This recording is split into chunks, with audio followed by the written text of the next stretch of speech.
Hello, everyone, and thank you for tuning in to Ask the Experts. I am Candy Martin of Martin Business Solution LLC, and here we are the podcast of experts. We love to talk to the industry leaders, the community waymakers, and those of you who have a passion for others. And in that, we love educating. And so that's why we are here today. So thank you for tuning in to Ask the Experts. And this is episode number 65. We have a great show today. I can't wait to get into it. And so let's not delay. So our mission here is to educate our communities on how money works of personal and business finances.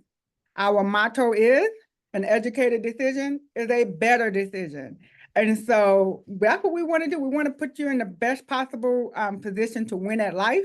And anything that we can do to serve you better, please reach out to us and let us know. And so what I want to do, I always got to come with the statistics. I'm a numbers girl. I love facts. And so today we're gonna have a talk. And guys, don't click off now, because when the woman says we gotta have a talk, y'all tend to run. So no running today. And so we're gonna have a talk. September is Life Insurance Awareness Month. So if you're watching the replay of this information is good all year round. However, we're just highlighting some of it because it is International Life Insurance Awareness Month. And so we're just kind of taking it up a notch. So I'm going to read a few statistics for you, and I'm going to get right into introducing our guest expert on today. He's one of my favorite people, and I'll tell you more about why he is. So 125,000 GoFundMe accounts get created every year, and that is for funerals. That's just an average, and that's provided by GoFundMe. 125,000. That is a large number that people are having to get together and rally and camaraderie around burying somebody who did not take care of their business. But we'll talk about that later. 70% of single parents do not have life insurance. And it also kind of lets me think about another topic. They may not even have a will or a trust or have designated where their children are going to go in case of, their transitioning. So, but anyway, 60% of Gen Z, which clearly is not me or my guest, we're kind of past the Z. I don't know what alphabet we are, Bill, but we're past that. But 60% of them do not have life insurance. That means 6 out of 10 people that are in the Gen Z era do not have life insurance. But some plus about life insurance, it can help you maximize your retirement. You're like, you know what? I'm tired of working at this job. I'm ready to retire. Did you take the step to put something in place to give you that opportunity to where you're not in your retirement golden years greeting people at the door, but you're somewhere on a beach playing with your grandkids? All right, think about it. Life insurance can also help provide coverage for chronic illness. We all pray that we live long, strong, healthy, and wealthy. However, sometimes life. So 70% of those age 65 and older will need some sort of long-term care. But this is where it really gets important. I mean, it's all important, but this kind of sticks out to me. 37% of people that are under the age of 65 will need some sort of long-term care. I know a lot of times people think about it, when I get older, I don't need that. Unless you are in control of the universe, you don't know what your future may hold. But like I said, we pray that it is healthy. So thinking about those statistics, I brought someone on that's going to help us have a conversation around this and how to talk to our family and our friends, loved ones, coworkers about it. And so I just kind of wanted to wake you up and disturb some things and make you aware, because that's my job. All right, so let's introduce this handsome young man that is going to be with me on today. We got Mr. Bill Barnett. He is from West Virginia. All right. He went to college at George Mason University. He took business school. So, he's really one of my fan favorites because that's something we have in common, business. And he started his financial business at age 21. I definitely have a question here about that. Think about it, age 21. What were you doing at 21? That's a whole nother topic. All right, so he started and owned a 22 office team of over 120 associates in 8 states. So he probably know a little something about communicating with different personalities. So you definitely want to stick around. He owned a part of Academy Life Insurance Company, a specialist in finance, in federal service and military personnel. We love our military family out there. Thank you all for your service. And then he sold the company after 22 years. I want to hear about that too. So he's always been a partner or an investor in another business, a man of many streams of income. Yes, love it. See, already, ladies, we love this guy. All right, seafood distribution and restaurant. Hey, I am from New Orleans, Louisiana. We love people that love seafood. So yes, Bill, you're checking off the list. You're checking off the list. Commercial real estate development is something that is in his portfolio as well. He currently owns a professional dinner theater. I have not had the opportunity to go in person, but it is on my hit list. I have seen the Facebook posts and I get jealous every time I see one, but I am going to put myself at that dinner theater. It is awesome. From what I've seen and from what I've heard, the reviews is amazing. But he came back to financial services about 18 years ago with World Financial Group and Transamerica Financial Advisors. He started in Jacksonville, Florida. Y'all know sunny Florida. Bill, you're just checking all the boxes. And he has expanded to 12 states, which Louisiana is one of them. So I'll tell you a little bit about how we met. And he has nearly 130 associates. So once again, he is dealing with multiple personalities and different ways of communicating. And he is serving over 3,000 new families a year, teaching them how their money works. That is awesome. And at the young age of 68, his life work has been serving and teaching others how to make a better use of their money. And I like to say having a better quality of life. So we appreciate you, Bill. Let's get right into it. I love the Bill. Thank you. So Good I to you, can tell Candy. y'all how I met you. Yeah, I think it's great. I'm glad to be a part of this for you. Thank you. Let me tell y'all how I met Mr. Bill. Through the business, you know, if you've been watching, I'm in financial education, and I went to an event down in Atlanta, and I was sitting next to him and Miss Laura, and he started asking me this question about my family. I'm not gonna give it away because he may get you all, but I tell you, at the end of the day, I was like, he got me. And ever since then, he has been one of my favorite people. So, Bill, welcome to the show. Thank you. Yeah, I'm excited, and it's great to be here. I appreciate you inviting me. I was just super excited that you've taken time out of your busy schedule, navigating all those people, and they've allowed me to steal you away for a little bit. So Hey, you went right to the top of the priority list, Candy. When you asked, it was an honor, and I'm looking forward to it. Yeah, because I had a plan B. I was gonna call Laura if you would have said no. So I had plan B. Got me in trouble, huh? Yes, I had plan B. But before we get into all of the insurance questions that I have, I want to say, after reading your bio, I said, this guy is pretty smart. So why did you pick the financial service industry? I mean, you could have been, you got a business degree. You could have been doing anything else in any other industry. Why financial services? But actually, Candy had picked me. I guess like anybody in that age group, right? You're not really sure what it is you want to do.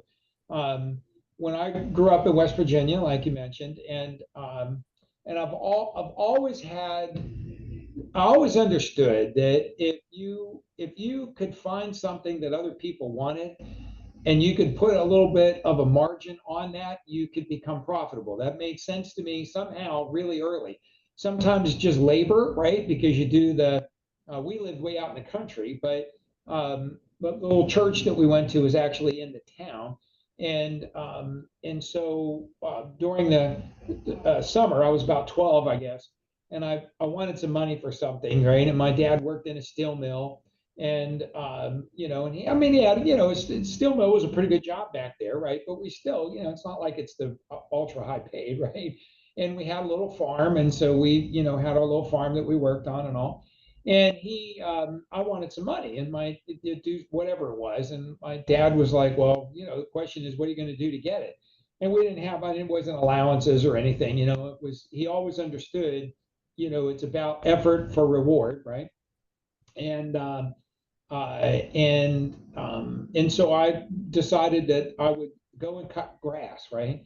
So my mother's best friend lived in the little town, and so I asked her if I could borrow her lawnmower, and I went around knocking on doors and getting people to pay me, $2 or whatever it was, right? To cut their grass. And, it was in the city. So, I mean, I say city, keep in mind, it's a little town in West Virginia, okay, right? And, but, there wasn't like a lot of really big yards in the town, right?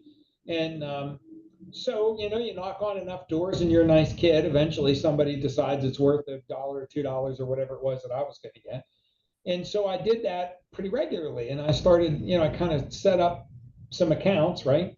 And so at the end of probably about a 2 week period, I guess, uh, I'd been like twice now through 20 yards or something, right? So I had plenty of money now to do the things that as a 12-year-old I wanted to do. And so my dad sat me down and he said, "Well, how much how much of that did you pay Mrs. Ledger?" I said, "What?" And he said, "Well, she bought the lawnmower. It's her lawnmower. So, what did you pay her as her share for using her lawnmower?" And of course, I didn't really think about that, right? And it wasn't like Mrs. Ledger wanted any money from me, right?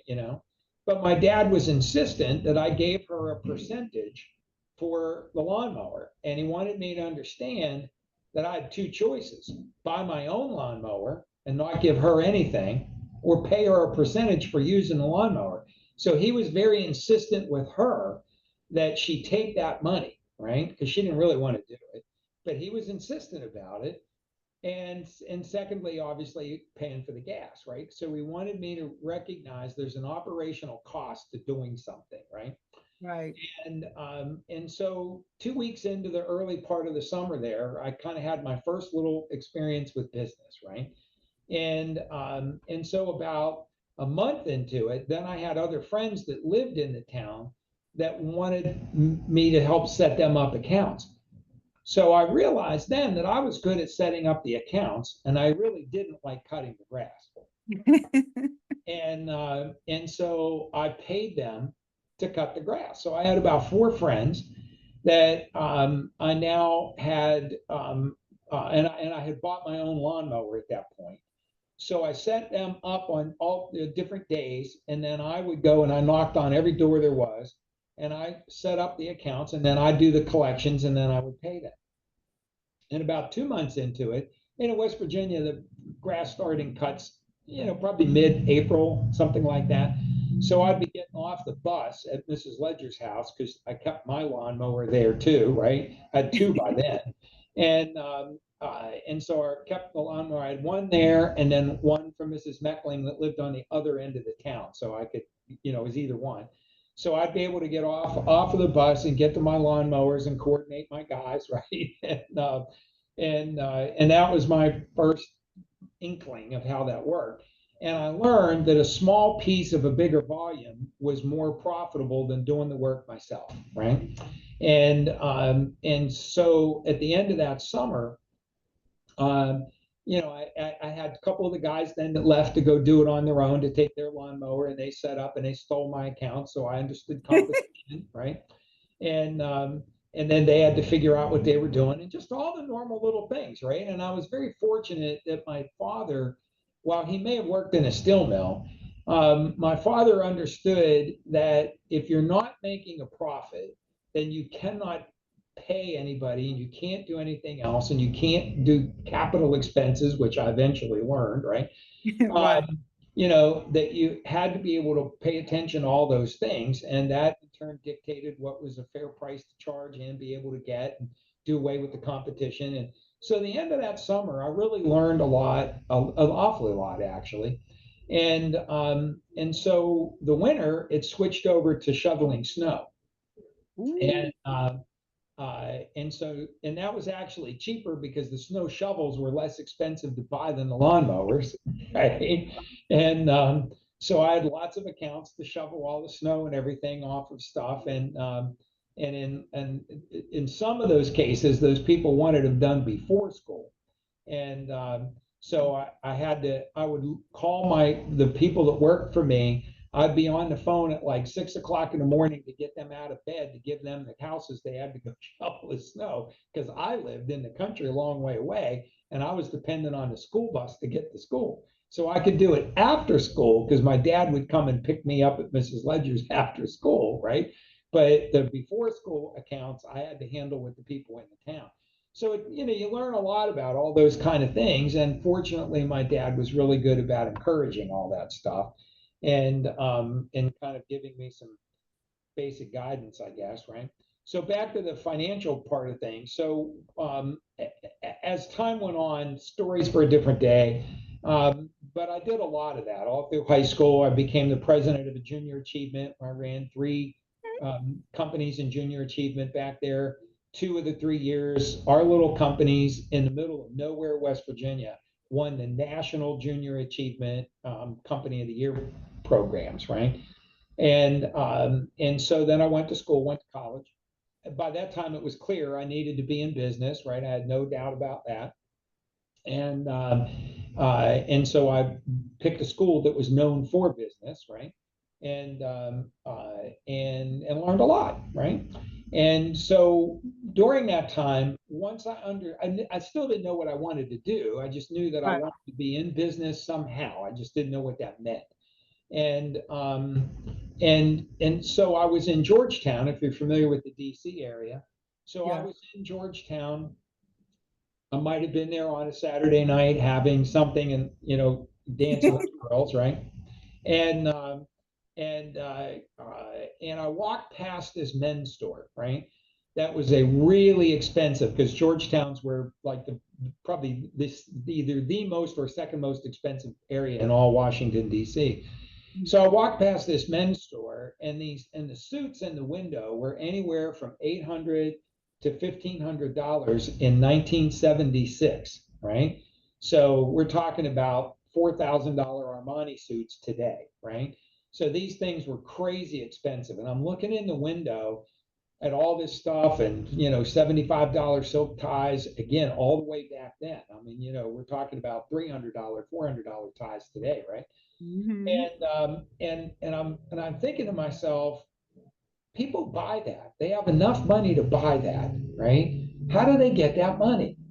And it was what I was thinking about at that point. It was like, how do they get that? I mean, that's like crazy expensive. And I had no idea how much money people made, right? It just wasn't a part of it. I knew what my father made in the steel mill, and I didn't know if that was good or bad, right? And we Right. had a 900 square foot, 2 bedroom, 1 bath house out in the country, right? I mean, it's, one step from a cabin basically. And we ate every day, right? Our cars were all 5 years old when my dad bought them, that kind of thing. I thought that's how it works. That's how everybody did, right? So Right. now all at once I'm looking at, these suits and stuff and thinking, you got to be kidding me, right? And and I thought to myself, if I could get a job there, I could talk to these people and find out what they do to be able to buy those, right? And so on Monday after school, I went in and I talked to the manager, who turned out to be the owner. And Phil Schoenberger was his name, right? And he had no interest in me, right? And I was like, I'll do anything, right? Stock the shelves, do the stuff. And, isn't there something, isn't there anything that I could do to get a job? And he got a kick out of he appreciated my approach, and he said, we have to understand. He said, the people that work here are professional clothiers, right? And he introduced me to two people, and he said, like this guy who was British. He said, he was a tailor on Savile Row for 14 years before he came to the United States, right? Well, I didn't know what Savile Row was, right? And I looked it up, right, and found out that it's like the men's fashion area in Britain, right? It's like, wow, and this guy was actually a tailor there, which is a huge, incredible job, right?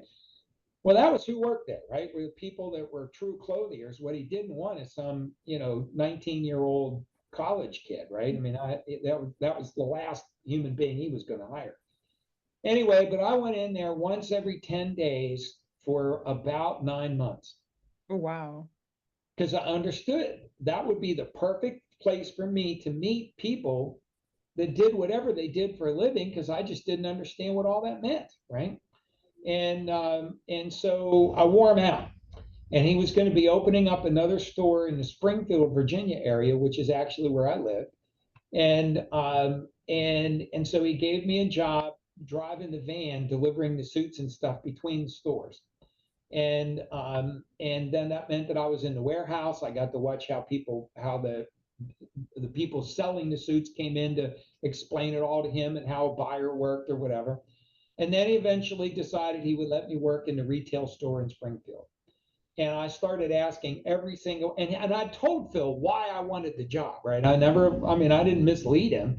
I didn't want to be in the clothing business. I guess I didn't really know that. I just, that wasn't my motivation. And he realized that that was probably smart on my part. So everybody that came in that could spend that kind of money, I would just ask them, well, what do you do for a living? How does that work, right? And I was a nice kid and very polite, chatty. And so they would talk to me for the most part. Lots of them were attorneys, right, because of the DC area. So there were lots and lots of lobbyists and things like that. And then there were like stockbrokers, and there was insurance guys, and all the normal professions, government workers. Well, the government workers didn't shop in our store; they couldn't afford the store, right? And Right. but there were all these other different kind of professions, and some were doctors or neurologists. I knew I didn't want to cut up on somebody's brain, right? Thank God. So I got, and then different business people of different kinds, right? And so what happened is that this insurance guy, right, that did like estate planning type of insurance and everything. I got to know him pretty well, right? He was a very friendly guy. He was about 12 or 15 years older than me, so he was younger than a lot of the other clients that we had. And so he asked me if I wanted to go on an appointment with him so I could see how it really worked, right? And I was like, oh, real life, this is the greatest thing in the world. So I did, right? And I didn't understand what he said, right? And there was a little bit, that led up to that. But so I went with him, and I had enough business classes at that time to sort of understand some of the pieces. And so when the appointment was over, and he had done business with them, and he was putting a life insurance policy in place. They were a little bit younger, and they had a couple of younger kids, and they both worked, and they had the obligations to go with the families like that, and they had some benefit with they were federal service, and so they had some benefit that came with that, but not enough to be able to make it work. If either one of them died, they were not going to be able to replace that income and keep a standard of living, right? Right. But by the same token, they were also those very career-oriented people that were going to progress through the ranks. They were very focused on that, and so at some given point, that meant with estate planning, because they were going to get, so they were working at being able to buy some rental properties and these other things. So that meant they were going to ultimately end up with a tax problem on the other side of their life. So what this was doing was setting them up. He put the kind of a plan in place that was going to replace income in the beginning, which is where they need it now. But over the course of their lifetime, the benefit would change, and it would ultimately go into place to be able to pay the estate taxes, the hereditary tax, that tax, to Right. be able to pay that, so their family would be able to actually keep what they'd worked for, right? And that just made sense to me. I watched that and thought, wow, what a benefit, right? This is awesome to people. The other side of that is that I also had a stockbroker that did that with me, that I went and spent the day with them in the office and watched how the investments worked and how they worked with clients on all that. And the same thing, I loved it because it was the end result of business, right? So if you're in Right. business and you're doing something in profitability and you had outside investors, that money had to go somewhere. And Junior Achievement had taught me that, because we had to get stockholders to fund the company, to buy the product, to make the sales. That was all part of that from several years before. So now I got to watch it in real life of how the stocks and stuff worked on the opposite side, right? And back in those days, you couldn't have both an insurance license to handle the insurance and now that, and an investment license. You couldn't have both. So you had to pick which profession you were going to do. So I decided that the value on the insurance side, it just made sense to me. It just clicked. I mean, from the very first day, understood what I was able to bring to somebody's table, that it wasn't just die, get a check, right? There was a lot more to it than that if you understood it. And so it really, for me, was sort of about it was sort of the ultimate business, right? Because of the way it worked. Because your family is really just a business, Candy. I mean, it's not Yeah. any Yeah. different, right? People bring in paychecks and they have budgets, and you pay a bill, and it's the same, right? It isn't any different. And you figure out if you're at the end of the month, if you're profitable, and where do you do it. And after you pay your expenses, and you got to put away, with every business I've owned, you got to have capital reserves, which is all retirement plans are, right? You have to have you're putting money, and that's a bill that everybody should treat right up front, right? So you're putting aside your capital reserves, and then if anything's left, then you're deciding how you're going to allocate all that stuff after all the reserves are paid and all that. It's no different. Your family is exactly the same as any business, and people who operate and budget themselves like a small business are the ones that do the best. And you know it by the nature of the business that you're in with your Martin Business Solutions. So that all just clicked to me, that I got to be an integral part of making that work. Because if somebody hadn't put enough capital reserves aside and they died, then what we did was come in and step in and provide those reserves before the family had the opportunity to accumulate them on their own. And that just, the business of that made sense. So that's kind of how I ended up involved in it. And I've had the very good fortune, even though it's, that was 21 and I'm 68. So, and I've done it in my entire professional career. And I've never gotten tired of it. That's also interesting because you get to deal with so many different people in so many situations. And, be it younger families or older, or retirement side, the accumulation part of life or the distribution part of life. And because the financial business as a whole has the evolution of the financial business from product, service, how it all happens is significantly better than it was when I started. I mean, very Right. significantly so, right? The amount of tools that are out there, the planning that can go in. There's no excuse for somebody that's a younger family starting out not having plenty of money to retire. With all the tools that are out there, shame on them. I mean, there is absolutely no excuse for somebody not to be able to maintain their standard of living when they retire if they've got any thought process because of all the tools that are out there, right? And so the evolution of that has been great. It's kept me from being bored by the nature of it. And and then obviously being able to take my experience and teach other people of that has been the biggest reward.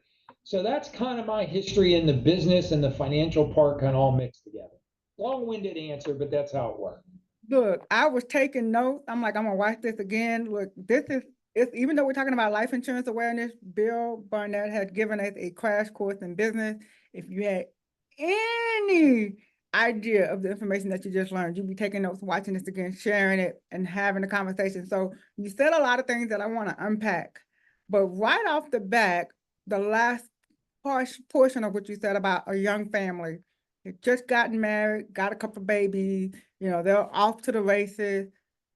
Why don't they have things in place? Like, if they didn't have someone having the communication with them, and then once again, they run into somebody like me or you, what does the conversation start from to say, hey, wake up, you need life insurance? So how does that start? That's kind of really where the evolution of all this kind of came into play, right?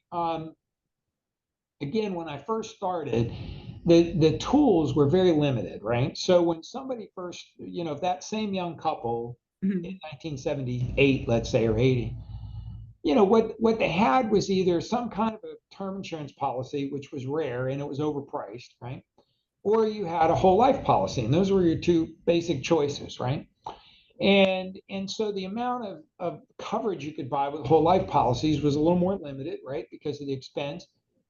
And the expense was what it was because you didn't have computers to make instant calculations, right? People forget that, right? You were kind of doing it with an abacus and a slide rule almost, right?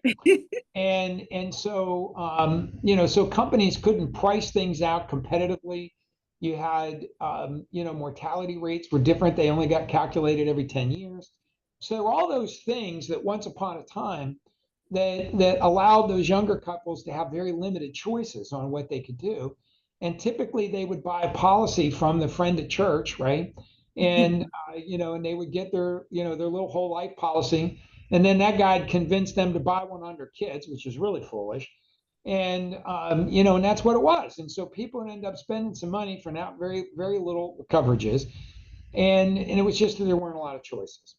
And as time went on, uh, through primarily through computers, right? It got to the point where they were able to be competitive and started changing products, right? Tax laws started changing. All that evolution now leads to why my comment that if you're a younger couple and you're not paying attention to your money and you retire without any on the other end, it's just everything about that is just dumb, right? Because of the tools that are in place now, right? Right. So today, right? A young couple can sit down and figure out what amount of their income, if they lost, is going to change the dynamic of the family, right? And so they look at a 100% pie, right? How much is coming in to my little business, my family, right? How much is coming into that? And that becomes my gross revenue, right? My gross income, gross revenue to my family business, right? Right. And so who contributes that? Some parts, the two spouses, some part might be because they've got rental income from some property they have, whatever that may be. So now what you're doing is looking at it and say, okay, if my spouse left here this morning and they got killed in a car accident, what's that going to do to my business's life and income, right? How am I going to sustain this, right? Because your family business needs to be sustained. It's called two children, mortgages, and lights, right? It's pretty uncomplicated, right? And it's not like you can change a lot of that, right? That 8-year-old kid is going to really miss their dad or mom, whomever the deceased is, but they're going to really miss that parent. But by the same token, they still want a bicycle under the Christmas tree, right? They still want Cheerios in the morning, right? Those are reasonable requests from that child, right? Both of those spouses made a commitment when they made that child, right? That they were going to do these things, whatever that meant, whatever they were going to provide at whatever the level is. They made a commitment to do that, right? To each other and to those children. And what comes with that commitment is an obligation to see to it that your small business family revenue can be sustained, right? Well, the way you replace that income is with life insurance. It's not complicated. It's nothing fancy about it, right? And it's just the idea of you figure out what part of that revenue do I need to be able to protect, right? I mean, people insure their phones. The phone insurance is more than life insurance in a lot of cases, right? It's crazy. You insure your car, you insure all these other crazy things that you go out and do, but then you don't insure your family business income. It's the craziest thing in the world to me, right? And because again, it doesn't have to be a very expensive thing, it just has to be done, right? So you take a look at what the tools are that make sense to do that, right? And you're doing that with a professional that can help you figure that out. So if your budget is enough inside of that, then you're going to want to do something that ultimately is going to last throughout your lifetime that can be switched over to handle tax related things at some point in the future. Because, life insurance is just another tool. It's not any different than if it's a 401k or a Roth IRA or a traditional IRA or anything else. It's just another tool. And the tax law allows that to happen. So in the beginning, you're using it as replaced income. In the long run, you're looking at it of what the tax benefits are and which one fits in the rest of my plan, right? It's not hard. So you want to be able to do something that as your life's evolution takes place, is that you've got the flexibility to allow it to grow flexible into those different options that you're going to need over your lifetime. And that's why you meet with a financial professional to figure that out. Now we go back again. When I was first in this, all of the big financial firms were gobbling each other up, right? So, E.F. Hutton, right? You and I are old enough to remember E.F. Hutton, but a lot of your audience has no idea, right? If E.F. Hutton speaks, everybody listens, was the catch thing, right? Well, you know what? They're not saying anything anymore, right? Because their name is not attached to anything. Pierce, Fenner, and Smith is no longer, but it's part of Merrill Lynch, right? And so they've all gobbled each other up through the years. And so back in that first 15 or 18 years that I was doing this, all those big firms were not really gathering new assets as much as what they were doing was gobbling up each other. And then the baby boomers were making more money. And so they were putting stocks in place for them. And that's what they concentrated on. So there was a point in time that if you were the average family out there and you didn't already have money, you didn't have anybody to deal with, right? You had to deal with your local insurance agent that had a very few, they had their company's policies to do something with, or you were dealing with the bank, which was allowed to do it, and the bank products were for the bank, right? They weren't necessarily this quite, you know, if you bought a mutual fund that was through the bank, then you bought the bank's mutual fund, right? And they kind of guided it. They were pretty profitable for the bank, not necessarily the client all the time, right? So the thing is, it limited where that was. The reason in my case why I came back into this business after I'd sold my company, because there was a point at which I couldn't help the families I wanted to help anymore, right? Because of the way the laws changed and the accounts, the size you could open and all that. It made it hard for even the brokerage companies to make a profit on smaller accounts, right? So it just changed. And I didn't want to be a part of that. So that's why I left.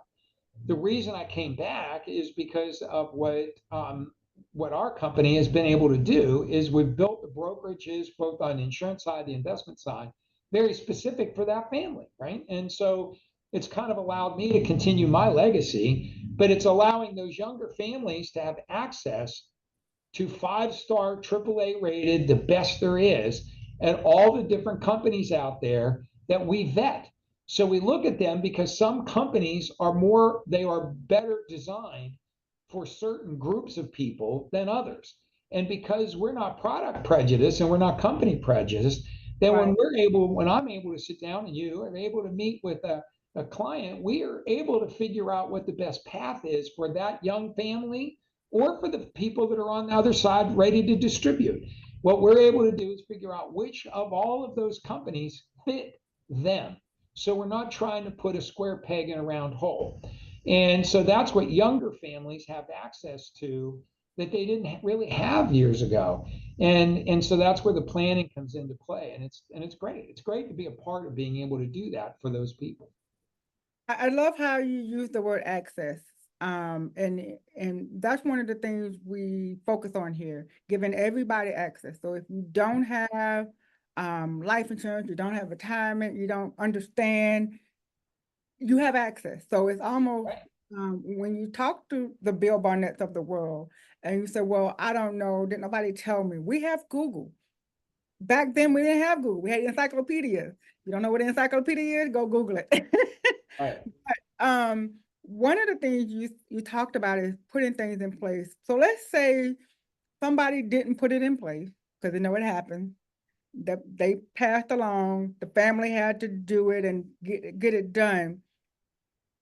At what point would be a good time to have the conversation like, hey, mom passed away? Because you got to remember, like you said, we were getting policy from the little doorman and the person at church, and the person died. I know when my grandmother passed away, my mom was like, her mom had paid for this policy. I remember the little insurance guy coming with a little envelope and putting the money in there. So when she transitioned, we were like, okay, we can bury grandma, but that wasn't the case. We had to get called debit companies, and that was a big thing, right? Yep. We had to get family to tip in. We had to call the church. I'm like, well, she paid for this policy. I didn't know a whole lot then, but I knew enough to know that that guy came every month. And my grandma was a woman of her word. My grandpa, he did the same thing. And when they both transitioned, it was not enough life insurance.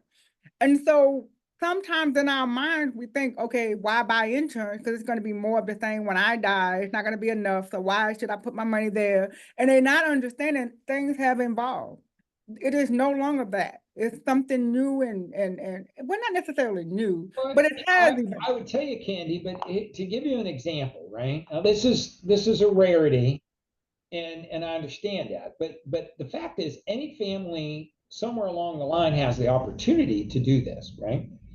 Because by the nature on life insurance specifically, right? Other investments a little different, but the life insurance part can be generational, right?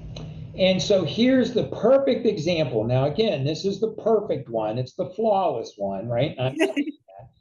But of most of the families in our country that have made vast fortunes, right, in that 17, 18, early 1900s, right, people call it the Gilded Age at one point, and those were the Rockefellers and Vanderbilts and Carnegies and all that sort of thing, right? One of the things that that Rockefeller did was he put a lot of money into life insurance, right? And he set it up so that every single generation of Rockefeller is required. They have to buy life insurance policies, right? That go to the family trust, right? And so all those generations have continued to feed that. And then the access of it was, it's one of the few families in this nation that have had huge fortunes that have not lost it. And the reason they've not lost it is because of the requirement of every single member of the family to have bought life insurance and have it paid back through the trust because it's without taxes, right? You know, a lot of people don't understand the benefit of a life insurance comes without taxes, right? And now they've all gotten their educations through it. They all have college funding through it. Every generation, all of them through the entire family. The Vanderbilts did not do that. The Astons did not do that. You go back and look at all these major name families that were founders in our country, right? And they did not have any of that in any way, shape, or form, but Rockefellers did, right? And one of his famous quotes was the fact that he knows how to make money in ways that other people have never even have ways to do it, you know? And that was one of them because he understood that if he set that up right generationally, it would never come to an end, that his family would always be okay, right?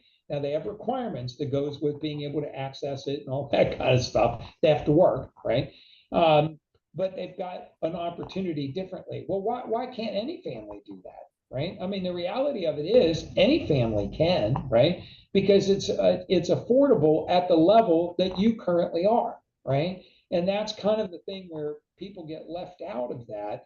So that the ultimate goal for any family should be able to, one, replace their income in the event that they don't make it long enough to keep getting income, right? And the other side is once they are at the other side, then they have to be able to have access, that flexibility. They have to be able to have access to actually use it, right? And that's where the planning part comes into play. Remind me of the end of your question. I know that was the answer to the first part. Remind me the second part. Well, the family who wasn't the perfect family that put it in place, and Yeah. now grandpa he transitioned, and the family had to rally around and get the money. So now, who then leads the conversation and how? Like, hey, I don't want to repeat up there. Well, and the answer is that it should be the person who understands how important it is and not be afraid to bring it up, right?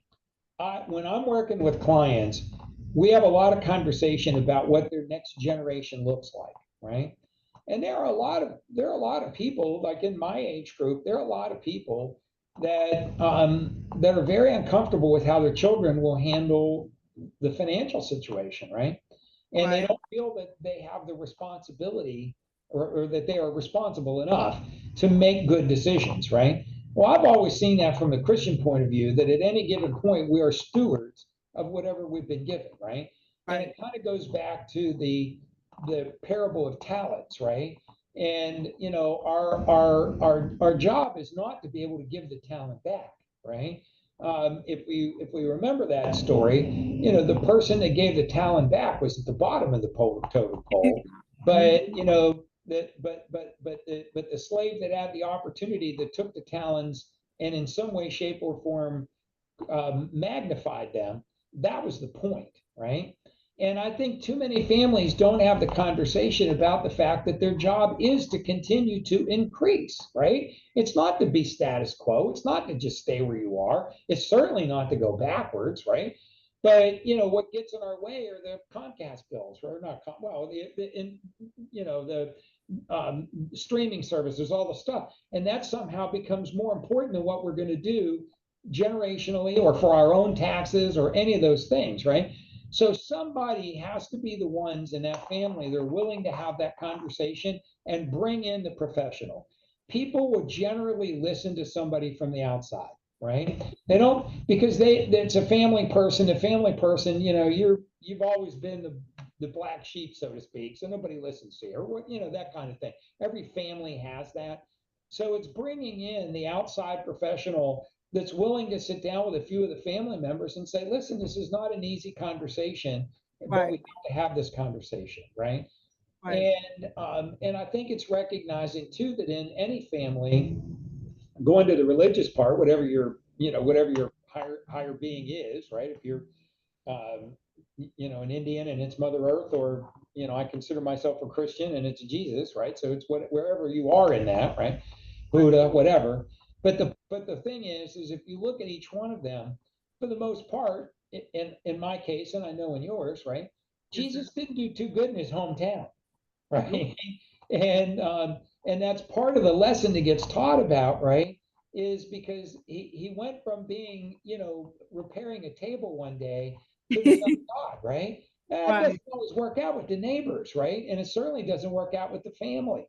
So, if it didn't work out for him, I'm guessing that what makes me think I can do that directly with my family, right? Is, they've seen me with a lampshade on my head or whatever it may be, right? And Right. and so, you got to go 35 miles from home. Well, he did pretty good outside of home, right? Once he got out of his little deal, that pretty worked out for a couple thousand years now. It'd be a pretty big deal, right? Right. And I think that recognizing that bringing in the outside professional to have those conversations, the tough conversations. So somebody brings in somebody like you or me or something like that, we're not going to be uncomfortable to have the tough conversation because we understand factually with evidence of what it takes to be able to back that conversation up. It's not hypothetical. It's not Dr. Google, right? Right. Talk to the neurologist when the patient comes and says, I Googled it. I mean, imagine being the neurologist and it's like, oh yeah, I Googled some things about my migraines, I mean, really, it's going to set that neurologist nuts, right? And, Right. or the cardiologist or whatever else it is, right? I mean, doctors hate Dr. Google, right? And so our profession isn't any different, right? When I get down and I'll listen to the backyard person want to tell me something about tax planning through insurance, right? And it's because they read 3 articles from prejudiced people on some side and they think they understand it, right? Right. They're Uh, trying to wing oh yeah, right. So again, I think the advice is basically one, families need to understand that death is a part of life, right? And death brings consequences to the financial situation. When I meet with clients, Candy, one of the things that I explain to them right off the bat, that there are 3 things, in my opinion, and I think this is true for everybody across the board. I think there's 3 things that people have to have respect for, and they have to understand that it's a natural part of their life. And one is their family, right? Now, you. family could be, they don't have to be blood. I have people I'm very, very close to that I think are family that are not related to me, right? Right. I have a stepdaughter that my wife had died, right? And I raised her, and she and I are very close, and she has 2 children. Well, she's not blood to me, and both of her parents are deceased, so I'm it, right? And her 2 children only know me. I mean, I'm pop to them, right? And I love and adore them. I can't imagine the blood or no blood feeling any different about them, right? I mean, they're terrific in every way, shape, or form. I mean, I adore those kids. And well, they're not kids now, 21 and 18. They're not exactly kids, but I adore them, Just right? shorter. And they think I'm pretty cool. They like me too, right? Yeah. So the thing is so family has got to have something. I think everybody who has respect for their family, truly respects their family, however they judge it, however they decide that is. In every family, there's always a go-to person too, right? There's a matriarch, patriarch somehow to pretty much every family, right? And that's who most people then go to, and they call their uncle and kind of like, hey, I'm thinking about this. What do you think? Because it's family, right? So you feel that. And I think that's great. And I love clients that understand that. And secondly, is spirituality, right? You know, people that have a respect for spirituality, again, I don't care if it's Buddha, Mother Earth, whatever it may be, Christianity, but people that have a respect for something out there make better moral and ethical decisions, right? They Right. think a little bit about what could be next and where their play is in it, right? And thirdly is money, right? If people respect their money, right?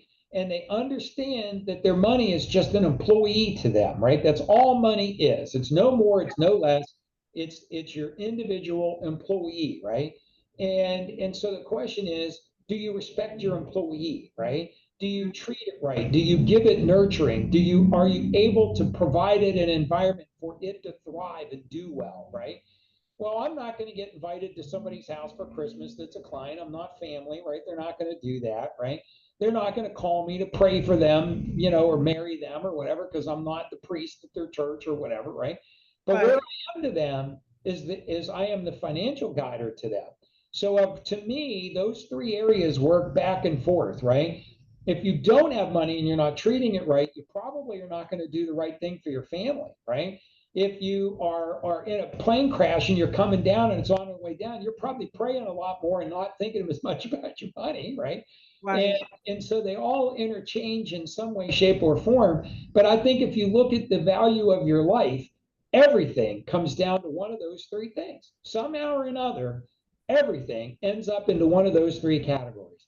You're So right. I think it's a privilege to work in one of those categories and to be able to be an influential part. But the family has to understand that too, right? And so our job is to make sure that they recognize where those pieces all fall into play and they're all interchangeable. And your money is not going to thrive if you don't respect it. Hmm. You said a mouthful there, Bill. Stewardship. And you mentioned that earlier when you were talking about the talents. And it's funny you should say that. If anyone is watching the replay, just kind of bear with me here.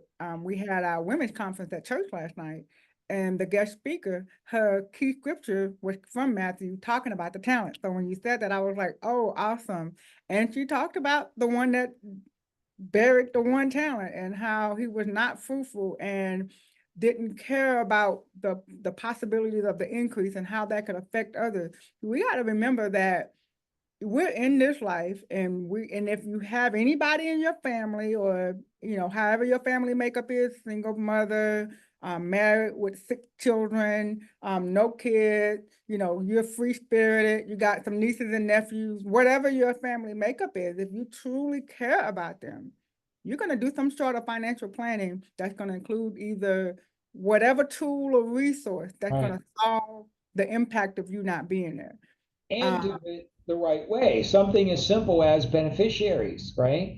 You know, I mm, watch it all the time. You know, we have a lot of people that, you know, I've got either weren't married and had children or got divorced and homes are different now.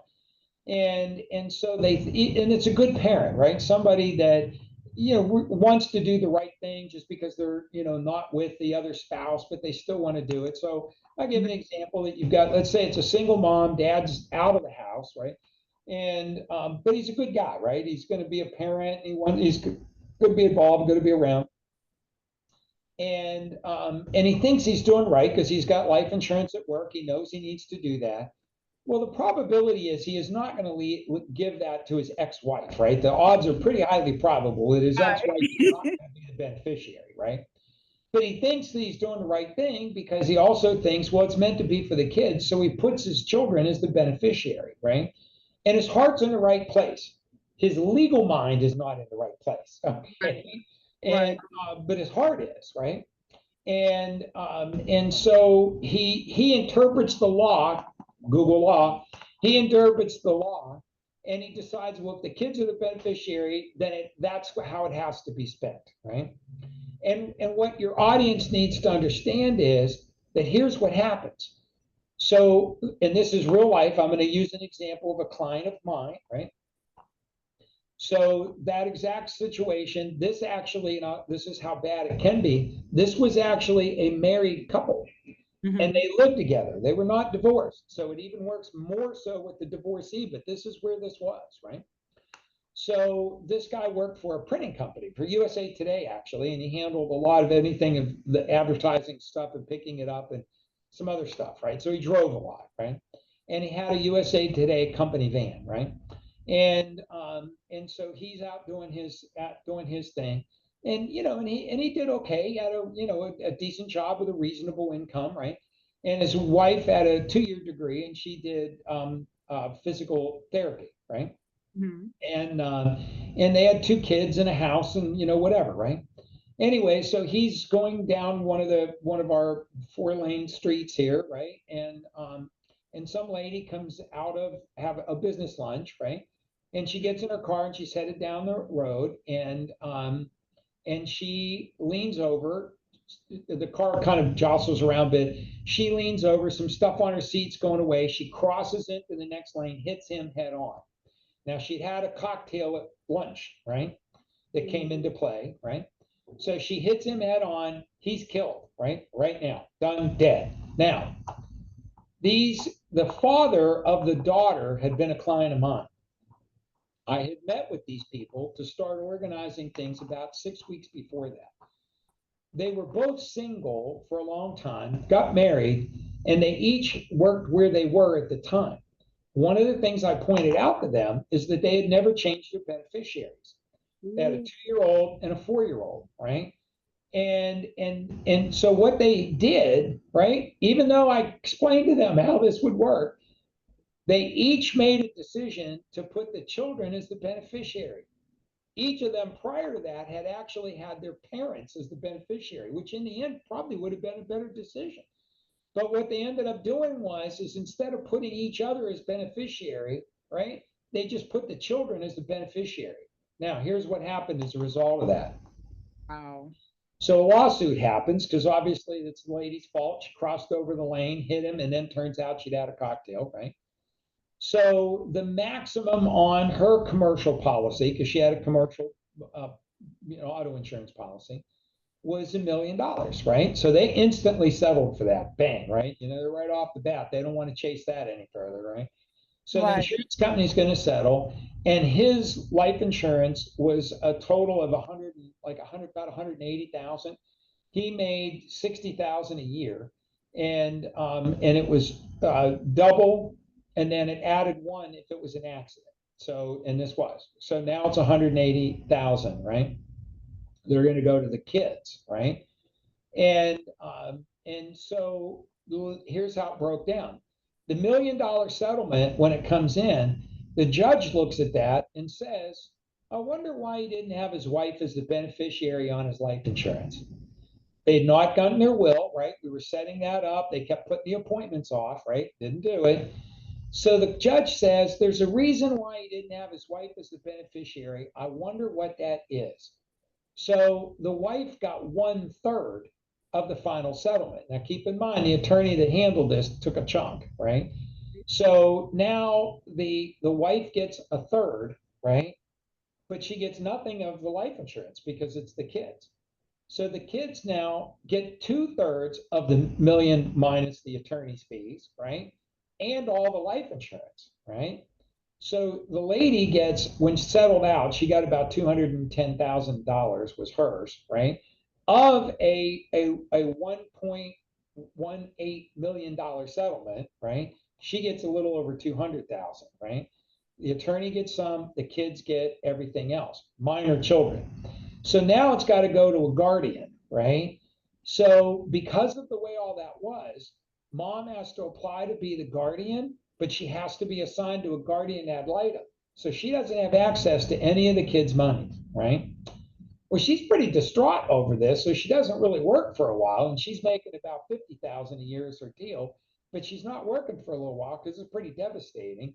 So she's got the cash off of this, a little bit of Social Security from the kid, but it's clear she's going to struggle, not immediately, but she's going to struggle to make the house payments, right? Because they'd only owned the house about 4 months, right? Wow. House payment's going to eat this up pretty fast, right? And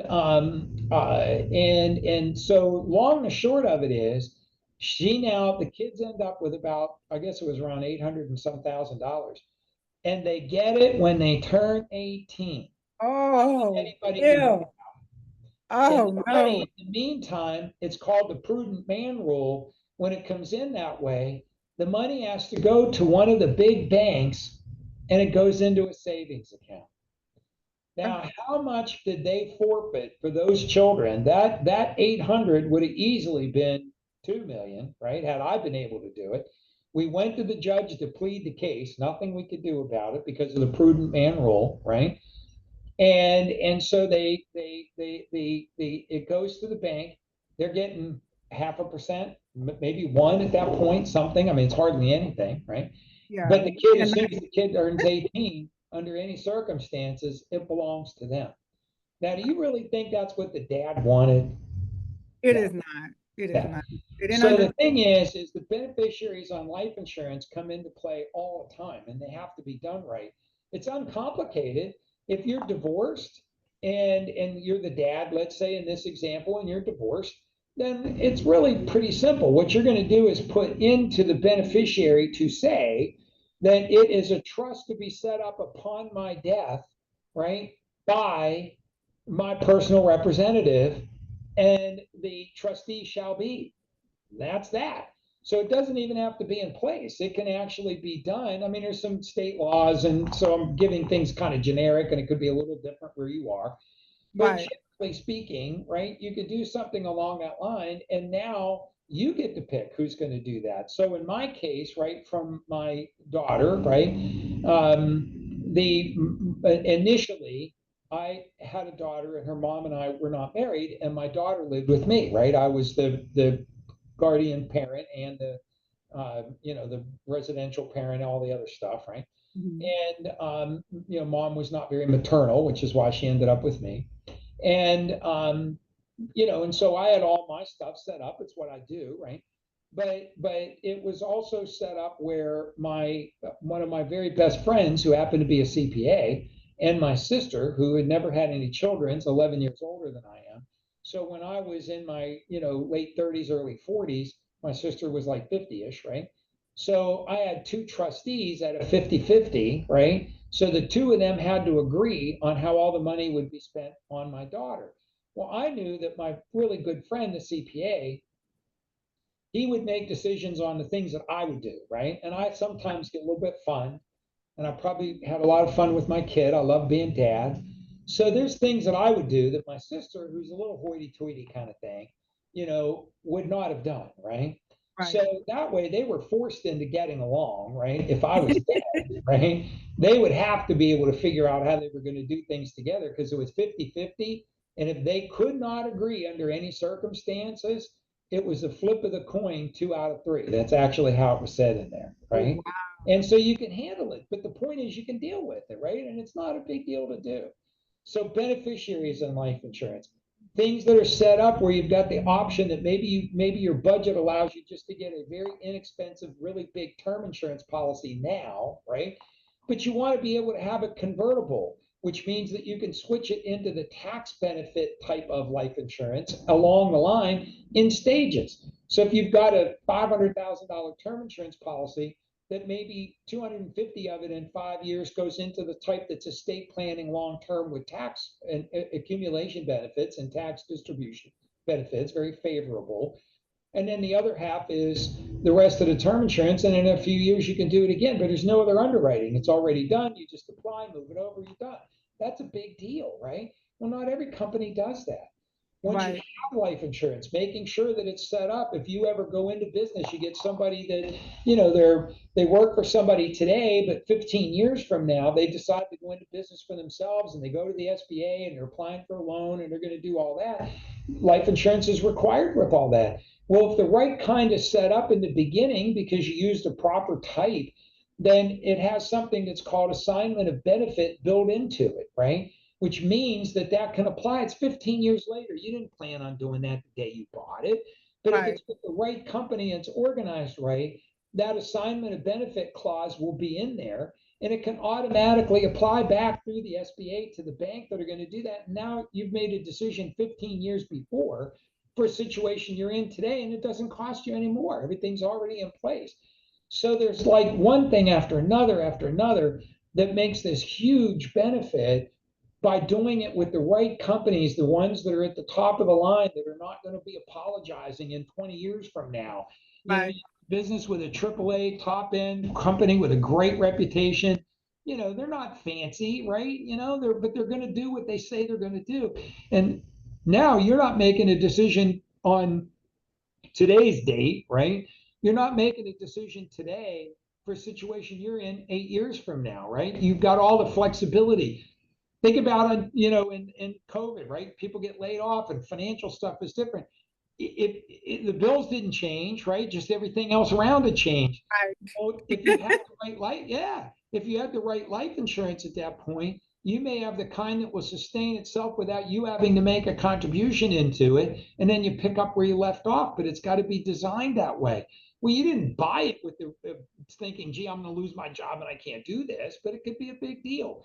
We went through the 2008 crisis. I had all kinds of clients that I'd done business with years before that had accumulated in investments, because life insurance can actually hold investments inside them. They can be very sophisticated, right? So I had plenty of clients that had a lot of that. We'd moved it into cash. So we're sitting there. They'd lost their jobs. Life was different. So we took some money out, paid off a lot of their bills. They didn't have to make a contribution into it. And 2 years later, we reorganized it and started over when their life was great, but they didn't lose anything, right? So again, those things, it's a sophisticated financial tool that has to be done and applied to the right situation at any age, right? Distribution, the same thing. There are companies that specialize out there, Candy, that, let's say you're in your mid 50s and you've got these 5 old life insurances that you bought from the guy at church, right? I like picking on that guy, right? And or whatever it is, right? You bought them, they're a little older style, maybe, right? Maybe they're not really doing, computers are sophisticated today, there's better opportunities, right? So you've got this 25, 30, $40,000 in cash value from these 2 or 3 or 4 old life insurance policies, and the whole face amount's 100 grand, right? Between all of them. Well, here you are now at 56 years old, right? 58 years old, whatever it may be. And you know that long-term care is important, right? Because you're dealing with that with your aunt or your mom or whatever, right? And that becomes very real. And so there are companies that specialize in that age group that we take all that old cash value, we move it into the new, more sophisticated kind, right? The new type, doesn't have any tax ramifications. So anything that we've gained moves right in without any tax ramifications. The face amounts in most of those cases go up, right? So instead of 100, it might be 210, 240, 230, 250. And now what they've got is that builds in a long-term care with the life insurance. So if they don't use the life, if they die before they use long-term care, the whole benefit pays out tax-free to the beneficiary, right? What a great trade-off. On the other side of it, if it's built in with the long-term care, all at once they're in their 70s and they fell off the roof and broke their hip and all the other things that people do, right? And now they're going to need that, then they're able to take up to that 2%. So if they've got a $250,000 policy, they can take $5,000 a month or less, whatever they want, right? And it doesn't require a bunch of receipts or anything. They get to just do it, pay what they need to pay, kind of keep things going. And then once they've recovered, right? And that's the difference in long-term care. You don't have to be in a wheelchair drooling on yourself, which is what people think, right? Sometimes long-term care is because I have a friend right now, right? He's 59 years old. This is today, right now, as we speak. And he got MRSA, and he'd had a hip replacement about 12 years ago. The MRSA got into his hip, right? And they had to take out one hip, it infected the other. So right now, today, literally today as we speak, he's in a rehab center. They had to take both of his hips out. He doesn't have any hips at the moment. They put in these spacers. He's been there 2 months now, and they put these spacers that are releasing a constant antibiotic in him. He'll be there for about another 2 months. And then if they can get the MRSA fully done, they'll put his hips, 2 new set of hips back in. That's long-term care. This guy's got some problems financially at home, but because of the way we set stuff up, at 59, he's drawing off of that benefit that's now paying for all the things he would have been doing at home, like cutting his grass, doing the stuff. He's got all these other things. So it's not interfering with his life, right? Those are real decisions that people don't think about. They're in their 20s or 30s, but we can help them design that stuff for that down the road and keep it flexible. So you don't have to be making a decision for 10 years from now situation. If we've designed it right, it's built to accommodate that. That's awesome. That's awesome. Bill, you have educated us. You have given us a lot of things to think about. One of the highlights that I want to point out is there can be a tailor-made solution for your situation. However, Every your time it family should makeup be. is, That's your correct. industry, your desire, because everybody doesn't want the same thing. I got a No. client that I'm working with that said, hey, they'll sort it out when I'm gone. I'm like, okay, that's people's mindset. So, but there's something for everybody. And Mr. Bill has said it over and over and over. Professional, sit down with a financial professional. Are you gonna wing this? We always talk about, you can change your own tire, you can have your own heart surgery, you can do your own thing yourself, or do you want a professional? Do you want it done right? And Candy, I think you should point out, by the nature of life insurance, right?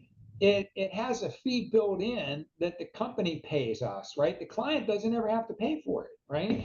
They're going to pay the same no matter what. They can call an 800 number and do it their own, but they're going to pay the same as if they dealt with us. So it's silly, right? And so the fee is already built in, and if you call the 800 number, it just goes to the company's marketing department, but it's still paid. Or you can deal with a professional and it comes to us for having helped you, right? So I think it's important that a client understands that that's one product that they're not writing checks for, right, in any way, shape, or form. They can deal with a very educated professional person without having to write some big paycheck for them in some way, right? So it's a very different thing that it just doesn't make sense not to take advantage of. Right, exactly. And don't go anywhere, Bill. I want to give you some time to give us some, how they say in the church, some closing remarks. But I wanted to kind of bring the client in the audience up. I wanted to bring this up. If you want to sit down at no cost, we offer our services for the financial planning at no cost to you. If you would like to talk with Bill and I, just reach out, go to our website here on the screen, martinbusinesssolution.com, and there you can click on appointment, schedule it if you want to do a Zoom or in person or whatever it is that you need to do. We're here to serve. And you could go to the YouTube channel, watch replays. I mean, there's education on top of education. So we're eliminating all the excuses that you didn't know. You know now. And the old saying, when you know better, you do better. And don't feel, well, I waited too late, or I don't have enough money. All those are excuses. Start where you are now and let us help you put together something. Just get started. You'll be surprised. 50% of Americans overestimate how much life insurance will cost. You'll be surprised. And as Bill mentioned, we got subscriptions for everything. We have Netflix, Hulu. We got all these apps. We have eating out. I mean, all the things that we can afford make us think that we cannot afford something for our family. And this is something that you cannot afford to not have. But think about it. You love little Johnny like you say you do. Where he's gonna end up should you not come home today. And that's the reality. We're not trying to be Debbie Downer. We're just trying to say, hey, look, we don't want it on our conscience that we didn't tell you. When we transition out of here, we want to be able to say we gave it all. We want to be able to answer to our spirituality. Like, hey, I did everything you gave me and I was a good steward over it and I did my thing. And so we're doing our thing here. So at any point that you want to sit down with us, please don't hesitate to do so. Like I said, go to martinbusinesssolution.com. You can also follow our YouTube channel. And every week, we're just going to keep coming back with Ask the Experts. And so what I would love to do, first of all, I want to thank Bill for, like I said, taking time out of his schedule. And if anything we said resonates with you and you have a passion for this, we'd love to even show you how you can help us to get this out. There's no way we can educate everybody. That's part of the reason for the YouTube channel. So make sure you like, subscribe, and share. That we can't reach everybody, but we're sure trying. And if anything we said, you have an interest in it, or if you want to find out if you have an interest in it, let us know. We'll even explore that option with you. We do need you. So we would definitely welcome a partnership with you as well. So Bill, Thank you for all the information. I'm definitely going to watch the replay. I'm going to take notes. I'm going to make sure that my clients see this. Because I want them to know that there is a solution. Because sometimes we think it's just too far gone. Yeah. Or we think we got it all together. We got those scenarios too. I get those, oh, I got everything through the job. I did all my homework. And then when they transition, the family is like, I Right. thought they had this. I mean, They want this company. some situations are better and easier to deal with, you know. Yeah. But and every once in a while there really isn't an answer, right? They truly have gone too long. Yeah. But but you don't know, and since it doesn't cost somebody to take a look to figure it out, why wouldn't you do that, right? I guess that's really what it comes down to. Why wouldn't you, when you're not writing a check, to say, let me deal with somebody's expertise to figure out if there is or isn't a possibility for me. And if there is, and then it's maybe unobtainable, well, then right?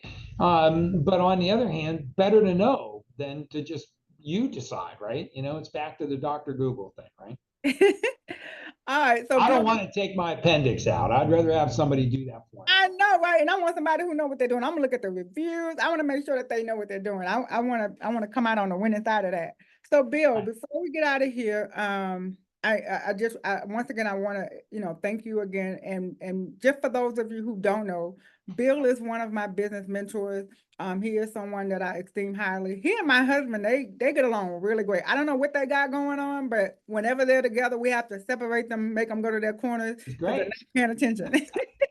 But my family, we appreciate you. We appreciate you and your team, your leadership team, Mariko and Sean, Kim and Tom. We thank everyone that make up the world of Bill. And definitely thank Laura for lending you to me during this time. So we definitely don't want to omit thanking her. But I thank you, Bill. And I'm just gonna let you close us out with your what you call your words of wisdom by Bill. You got but I gotta hear something else.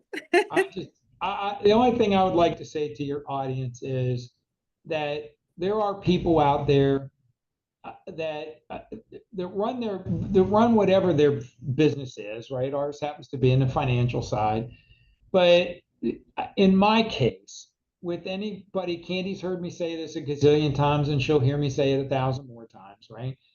Because I just think this is so true. You want to deal with somebody in our industry, you want to deal with somebody that is not going to be afraid to run into you in the grocery store, right? That if you are a client of ours and we happen to run into you in the grocery store and we look down the aisle and there you are, if you've done everything right and you're working hard, and your business partners, meaning the companies we do business with, right, whomever they are the kind of companies that will perform and do what they say they're going to do, then that means I can look down that aisle. You didn't see me, but I saw you. And I'm able to walk down that aisle and get your attention and say, Bobby, how you doing? It's really good to see you. Because I know that you're not going to be mad at me. That I know that all the promises that I made to you, that both I made and the companies I picked for you, we have met those obligations. That they are doing what they say. And you're going to shake my hand and say, Bill, how you doing? You're not going to be mad at me. You're not going to have gotten a statement that wasn't what you thought, or something wasn't there. You told me this or didn't happen, right? And that's based on the training that an individual gets and the companies that they represent and how they got there, right? And so I think that all of you in the audience, as you're listening to these things and you're thinking about how you need to structure, just recognize you absolutely have to look at the person you're dealing with and say to yourself, would I feel comfortable running them in the grocery store? Are they going to look down the aisle and run from me? Or are they going to be here for me? And I think that's a really simple way. And I think that has to do with my grow up in West Virginia, because the little town that we shopped in, you knew everybody, right? You went to the grocery store, everybody knew everybody. So if you were the bad kid, every parent knew. If you were the guy that sold somebody a trashy car, everybody knew, right? And so I think growing up that way, I understood the value, and it's something that I hold everybody on our team accountable to. And the good news is, corporately, so does our parent company. And they preach it they use different words. Mine's probably a little more country words, but but it's basically the same thing. You better be able to do what you promised. And we're going to make sure we, as the company, if you will, the parent company, we're going to vet the people that are business partners, the people that we're going to represent, and we have selling agreements with. If it's on the investment side of our business, if it's on the insurance or the estate planning side, they're going to vet those companies so that they're not having to apologize for them either. And that's the reason why I feel good about where my license are here, of being able to do that and not with somebody else. So when you look at other people's names and other companies and all those other kind of things, their business partners are who they're going to be bringing to your table to help you. And I think making sure that they are all tip top of the line and that they can perform what they say and they've been doing it for decades is very important. So with that, thank you for the time, Candy, and hopefully if we touch a family and we're able to help them in some way, that it's worth every minute of every day. That's right. Thank you. And thank you all for tuning in. We thank you for watching the replay. Don't forget to like, subscribe, and share. And catch us next week. Let's hear from Ask the Expert. Thank you.